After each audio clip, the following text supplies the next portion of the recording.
Hi everyone. I keep finding in the media stories that when you see them you'd think, seriously? But yes, seriously.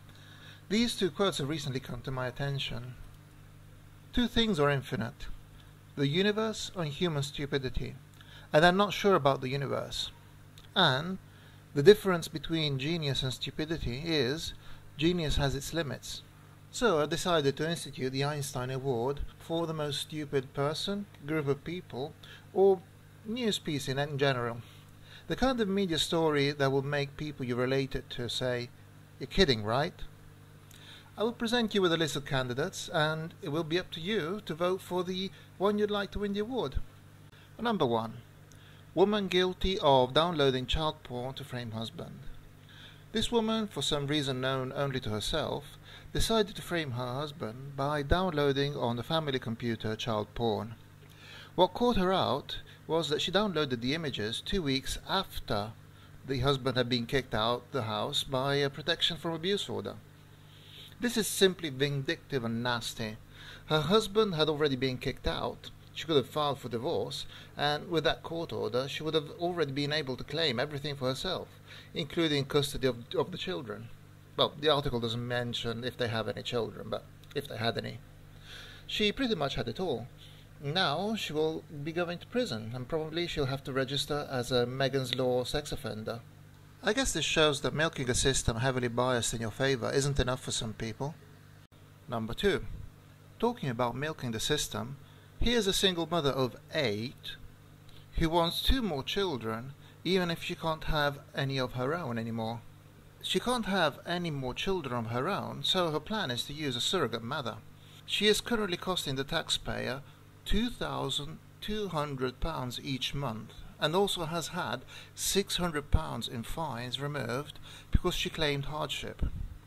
Why is she so desperate to have 2 more children? Quite simple. She'll receive an extra £70 each week, and she'll be in line for a 5-bedroom council house. To use her words, "I'll get more benefits too. It's easy to claim off the state. People might criticize me, but it's my right to have as many children as I want." She's right about that. She is entitled to have as many children as she wants, but not at the expense of society, don't you think? Number 3. From down under we have this piece of news. Topless barmaids have been banned from a military recreation club after photos embarrassed the military.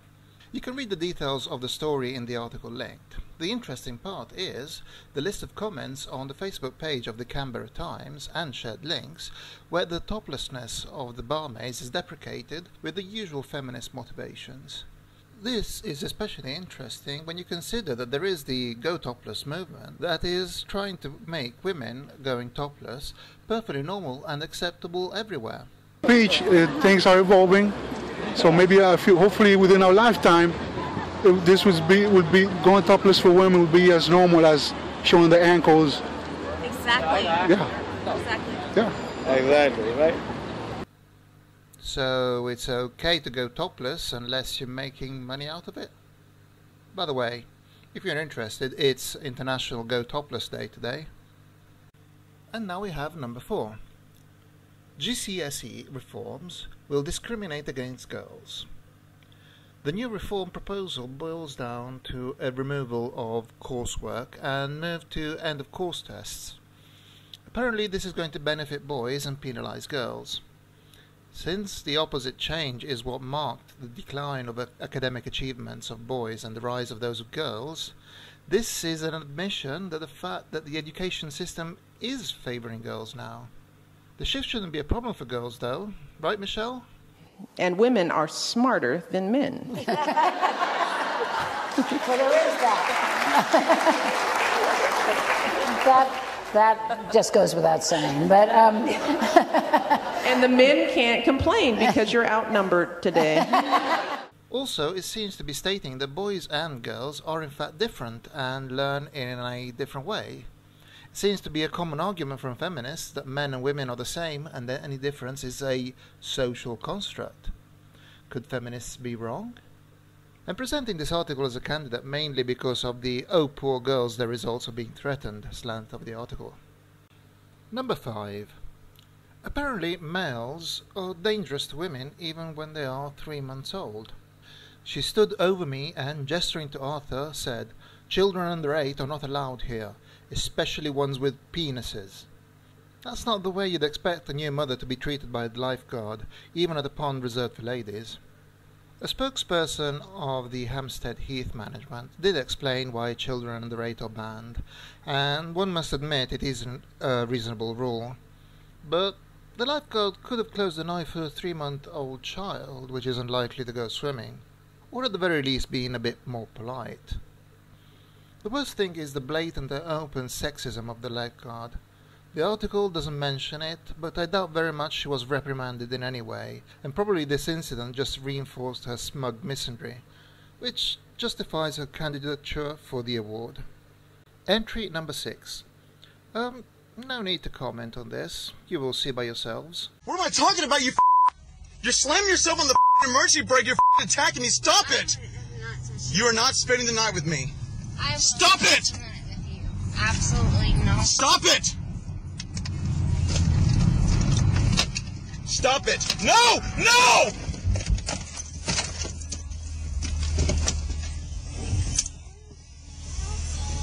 There's Maggie Christine. Ow! Why the did you throw me out? No, I had it videotaped. Why did you throw me out? No, I had it videotaped. I'm glad I had it videotaped. No. Yeah. Yeah, I had it videotaped. No. That's cool, dude. That's why I have it videotaped. So you can't. Notice how the poor victim goes for the camera once she realizes she's being filmed. Number 7. The Home Secretary, Theresa May, guess what? Feminist! Is trying to criminalize domestic abuse which involves no violence. As usual, it's got the men are bastards and women are victims narrative. Although the new domestic abuse offence is mainly designed to protect wives and girlfriends from male partners who intimidate them, it will equally apply to men being targeted by women. Yeah, right. I'll believe it when I see it, when, like all the other things that were supposed to be also for men's protection. Hang on. This kinda looks familiar. Wait, if I concentrate... Aha! There it is! Women are more likely than men to be aggressive and controlling towards their partner, according to a study. Legislation aimed mainly at protecting women from aggressive and controlling men, and an article saying how women are more aggressive and controlling. Yep, this is definitely something we'll keep an eye on. Number 8. We all know how feminists like to drink and or bathe in male tears. Apparently none of these feminists, so proudly enjoying their male tears, actually know what the meaning of the term is. So, moving on to the last entry. Hey? Okay, whatever mate, whatever floats your boat. Number 9.